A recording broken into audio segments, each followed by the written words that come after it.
Lagos, 1851. As British cannons thundered across the harbor, a woman stood atop the fortress wall unarmed, holding only a string of prayer beads. She shouted into the smoke and fire, "They may take our land, but they will never take our soul." Her name was Madame Tinubu. She was born around 1810 in Abeokuta, a land where the air was thick with incense, trade, and fear. The Yoruba kingdoms were strong, but the world around them was collapsing into chains. The Atlantic coast had become a gate of tears, where men with pale faces traded mirrors and muskets for human lives. Young Tinubu saw it all. The smell of gunpowder mixed with the cries of families torn apart. One morning, she watched her cousin dragged away by raiders, her wrists bound, her name shouted until it vanished in the distance. That sound, a name swallowed by violence, would stay with her forever. In the heart of Abeokuta, the elders whispered that destiny was written in one's ori, the spiritual head that guides a person's fate. Tinubu's ori burned brighter than most. She had a gaze that did not flinch, and a voice that carried like the drum of war. Even as a child, she asked questions that made men uncomfortable. "Why do we sell our own blood?" she once demanded. The elders gave her no answer, only silence. But Tinubu understood something simple. Freedom was not a gift. It was a fire that needed feeding. As she grew, she watched foreign ships appear like ghosts on the horizon. First Portuguese, then British, then Brazilian. They came not only for gold or ivory, but for flesh. Yet with each generation, Africans also learned to fight, trade, and negotiate back. In the chaos, Tinubu learned the arts of commerce, bargaining, reading faces, moving goods across danger. By her early 20s, she was known as clever, ambitious, and unafraid. When she married Prince Adeniji Adel of Lagos, her life changed from the narrow streets of Abeokuta to the wide harbors of a kingdom that was both rich and doomed. Lagos was beautiful, a city of markets, drums, and tides, but it was also poisoned by slavery's shadow. Tinubu did not yet know it, but she was walking into the heart of a storm, one that would pit her against kings, colonizers, and the world's most powerful empire. And unlike most, she would not bow. Marriage gave Tinubu access to something few women possessed in the 19th century networks. Through her husband's royal lineage, she gained entry to the world of caravans, traders, and seafarers who linked Lagos to the vast Atlantic. While many women stayed behind market stalls, Tinubu took control of the routes themselves. She managed caravans carrying goods between Abeokuta, Lagos, and the coastal ports. Her intelligence was sharp, her sense of risk sharper. At first, she traded what everyone else did: textiles, tobacco, gunpowder, and, like most merchants of her time, human lives. The slave trade was not yet fully abolished. It was an ugly truth woven into the economy. But Tinubu, pragmatic and restless, soon saw the winds changing. The British were banning the Atlantic trade while exploiting Africa through legitimate commerce, palm oil, cotton, and ivory. So she adapted. She shifted from trading people to freeing them, using profits from oil and tobacco to buy captives and set them loose. Her reputation grew not only as a merchant, but as a protector. The women of Lagos called her Iyalode, the mother of power. Tinubu was a master of contradiction, both traditional and modern, both merchant and liberator. She dressed in fine Yoruba robes, gold necklaces heavy on her chest, but spoke like a general. She understood that true wealth was influence, the ability to make men listen. When her husband died, most widows would have been silenced or remarried into obscurity. Not Tinubu. She took over his affairs and expanded them tenfold. She lent money to local chiefs, financed caravans, and owned properties across the coast.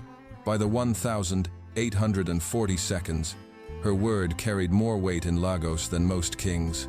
British envoys wrote her name in reports, sometimes with admiration, sometimes with fear. One official described her as a woman of uncommon spirit, whose wealth and will command the city. But behind her success was a growing realization that freedom could not coexist with empire. And Tinubu, the merchant who had conquered the markets, was about to enter a far more dangerous arena: politics.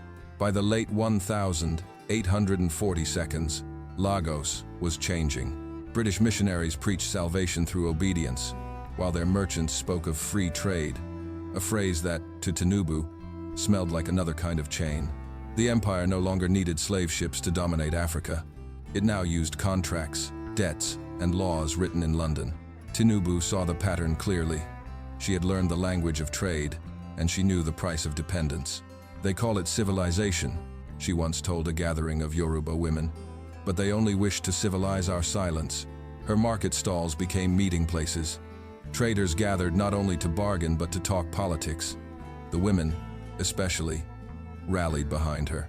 In Yoruba society, market women had always held social power, but under Tinubu's command, they became a political force. They carried messages, spread rumors, and whispered her defiance into every ear in Lagos. Her alliances extended to the royal court, where she supported King Kosoko, a ruler who refused British interference. While others sought protection from the empire, Tinubu urged self-rule. "Freedom is not in the treaties they sign," she warned. "It is in the ground beneath our feet." When British officials began to push for control over the port of Lagos, offering promises of peaceful governance, Tinubu saw through it. She turned her fortune toward resistance, supplying arms, funding local militias, and organizing the city's defenses. At the markets, her slogans began to echo louder than church bells. "There is no price for the Yoruba soul." Her name became a rallying cry. Elders respected her wisdom, women followed her courage, and men feared her wrath. To some, she was a merchant queen. To others, a dangerous rebel. The British consul in Lagos, John Beecroft, described her as a woman whose influence is troublesome to the crown. But to her people, Tinubu was Iyalode, the unshaken mother of the Yoruba, a symbol of dignity in an age of deceit. And when the drums of war finally beat, she was ready. In December 1851, the empire came for her. 6 British warships entered the Lagos harbor, their flags snapping in the wind. The mission was simple: remove King Kosoko, install a puppet ruler, and silence the woman who dared to defy them. They called it a humanitarian intervention. Tinubu called it what it was: conquest in disguise. As the first cannonballs struck the shore, Lagos erupted into chaos. Wooden houses splintered, smoke rose over the lagoon, and the cries of the wounded filled the streets. Tinubu moved through the city like fire through dry grass, fast, fierce, unstoppable. She organized women to carry ammunition, tend to the injured, and sound messages through the talking drums. Her voice cut through the thunder of artillery. "Stand your ground, Lagos will not kneel." From her position near the fortress, she watched the British troops advance, disciplined, armored, and relentless. Yet for every step they took, Lagos answered with defiance. Women sang war songs, men fought behind barricades, and the air shimmered with gunpowder and prayer. A British soldier later wrote in disbelief, "We thought we faced an army of men, but the voice that commanded them was a woman." For 3 days, the city resisted. The battle raged through the streets, over bridges, across burning markets. Tinubu refused to flee. She led by presence, not by title, the calm in the heart of the storm. But empires have patience built from steel. On the 4th day, Lagos fell. King Kosoko was forced into exile, and the British installed their chosen ruler. Tinubu's home was seized, her allies imprisoned, her wealth confiscated. Yet even in defeat, her legend grew. The people whispered that when the last cannon fired, she stood on the city wall with her beads in hand, murmuring prayers for the fallen. They said her voice, rising through the smoke, sounded like thunder refusing to fade. After the fall of Lagos, silence swept across the coast. The markets closed, the drums stopped. The lagoon, once alive with the rhythm of trade and song, became a mirror of loss. Tinubu was captured, stripped of her property, and sent into exile in Abeokuta, her birthplace, now turned into her cage. The British believed exile would tame her. They were wrong. In Abeokuta, Tinubu found a city filled with fugitives, warriors, traders, refugees, and widows of a war they had not chosen. She turned to them, not as a defeated woman, but as a leader reborn. "We have lost a city," she told them, "but not our will." Within months, she transformed her exile into a new center of resistance.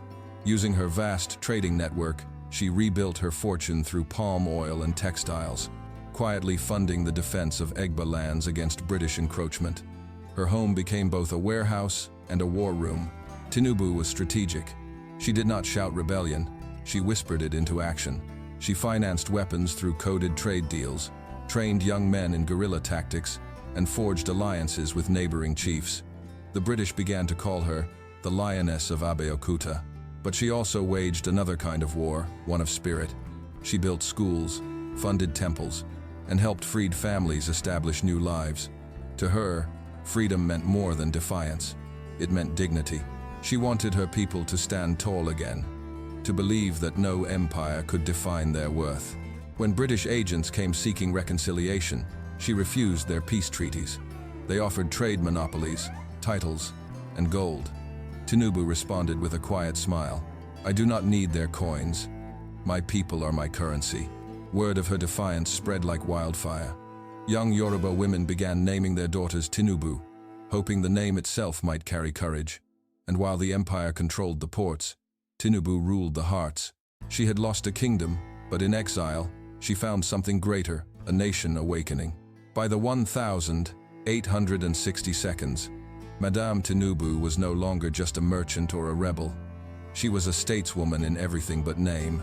Her influence shaped the policies of the Egba United Government, the first form of organized self-rule among the Yoruba. The rulers of Abeokuta, including King Sodeke and later the Alake of Egba, turned to her for advice. She sat behind the council walls, her hands folded, her eyes sharp as glass. When men argued about taxes or treaties, she would simply ask, "Does this make us stronger or more dependent?" That question alone could end a debate. Tinubu pushed for reforms that would lift women into power. She organized the market guilds, ensuring that female traders controlled pricing and distribution, an economic rebellion hidden in plain sight. "A woman who feeds her people," she said, "feeds her freedom."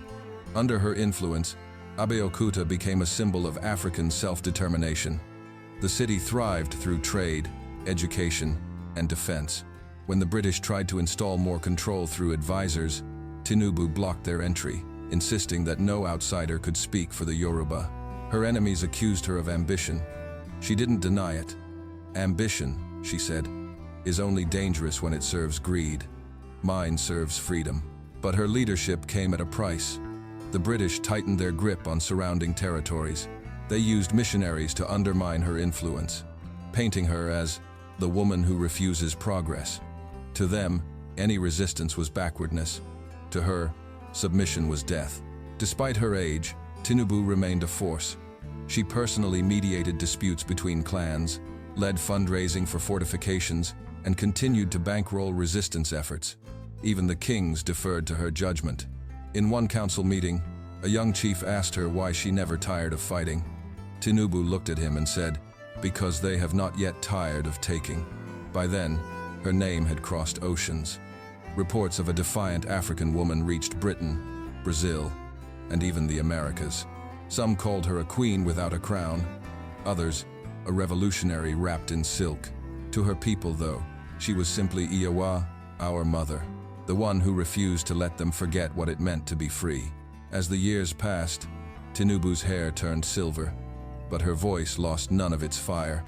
She had lived through empires rising and falling, through treaties written in lies and wars fought in faith. Now, in her 70s, she faced a final choice: surrender to British rule or stand alone in resistance. The colonial administration wanted peace on their terms. They sent envoys to Abeokuta bearing gifts, medals, and promises of comfort. They called her Madame, praised her extraordinary service, and offered her wealth in exchange for silence. Tinubu laughed. Her voice, roughened by years of command, cut through the room like a blade. A queen does not need a throne when her people are her crown. Her defiance embarrassed the British, but it inspired her nation. Across Abeokuta, drums echoed her words.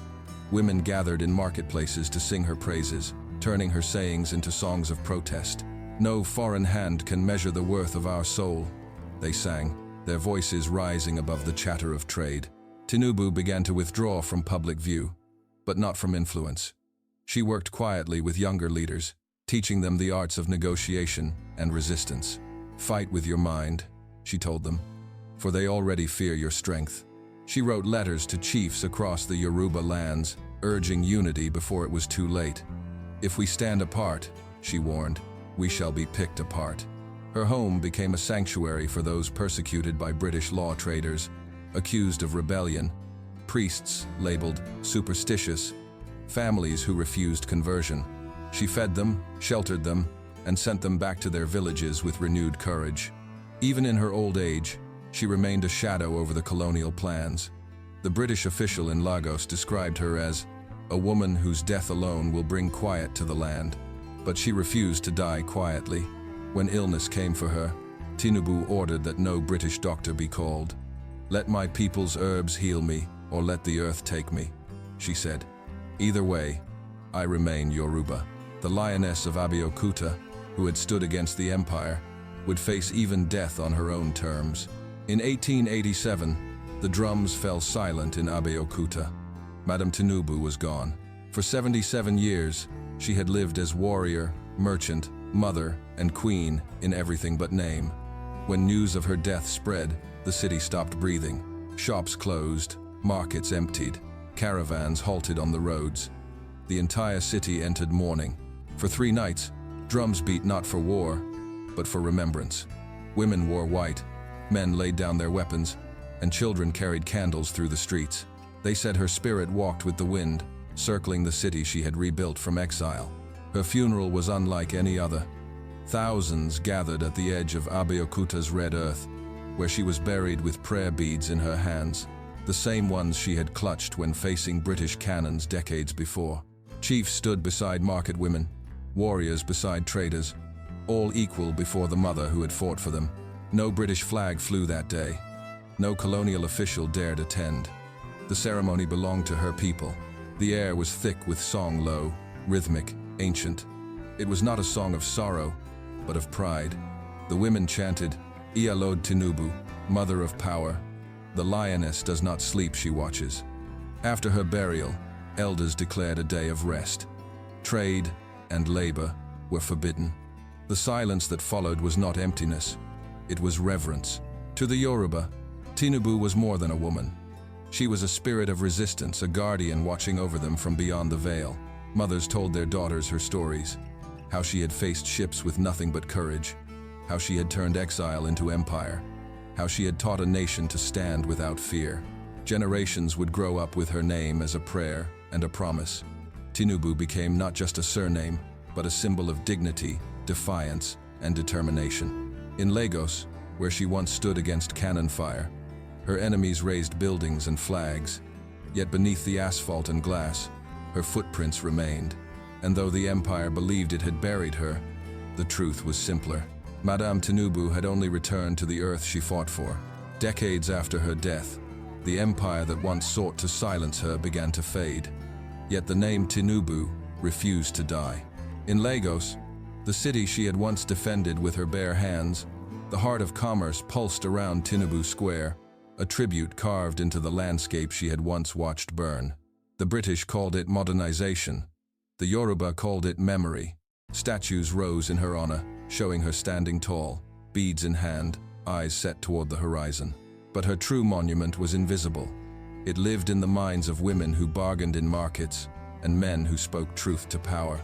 She had taught them that freedom was not a dream, but a discipline. When Nigeria gained independence in 1960, her story returned like a whisper through the crowd. School children learned her name, writers invoked her as a founding mother, and her portrait appeared on the nation's currency, a symbol of resistance minted into the very fabric of national identity. For the Yoruba, she was still Ialode Tinubu, the mother of power, but to the world, she had become something greater, proof that an African woman could defy kings, merchants, and empires, and still shape the destiny of her people. Her legacy transcended politics. Feminist movements across Africa invoked her as an ancestor of resistance. Economic historians cited her as one of the earliest examples of indigenous entrepreneurship. In popular tales, she appeared as a spirit who guarded market women and protected the weak from injustice. But the most powerful part of her story was never in the wars she fought, it was in the courage she inspired. Every Yoruba mother who refused to sell her child's future. Every trader who stood her ground against exploitation. Every woman who raised her head in a man's world, all carried a fragment of Madame Tinubu's fire. The empire she defied may have written the maps, but she rewrote the soul. And long after cannons rusted and kings faded, her name still shimmered through time, like the echo of a drum that no empire could silence. History often remembers men with crowns and armies, but sometimes the greatest revolutions begin in silence, in the heart of a woman who refuses to kneel. Madame Tinubu's life was not simple. She lived between contradictions, trader and liberator, royal and rebel, believer and fighter. Yet in those contradictions lay her power. She understood that freedom is not purity, it is persistence. It is the will to stand, even when standing costs everything. Her story forces us to question what liberation truly means. Is it the end of chains, or the beginning of dignity? Tinubu believed it was the latter. She did not ask for mercy or treaties. She demanded respect. In a world that taught women to stay silent, she became the storm. Modern Lagos hums with the noise of cars, cell phones, and markets. But if you walk through Tinubu Square at dawn, when the air is still and the city hasn't yet woken, you can almost hear it, the faint rhythm of drums, the whisper of her words carried by the wind. If they wish to buy my soul, they must buy the sun itself. It is a reminder that courage can outlive its body, that resistance can become inheritance. Madame Tinubu stood at the crossroads of two worlds, Africa's old kingdoms and the machinery of empire, and chose neither submission nor despair. Instead, she forged a path that was entirely her own, carved by conviction and sustained by faith. She died without a throne, but ruled with something stronger, the love and loyalty of her people. Her story still matters because it tells us that freedom wears many faces, not just those of warriors and kings, but of mothers, merchants, and women who pray with clenched fists. Madame Tinubu's voice still echoes through time, not as a relic of rebellion, but as a living testament that even against the strongest empire, one woman's courage can bend the course of history. And in that echo lies her true victory, a reminder that the fire of freedom, once lit by a single soul, can burn for centuries.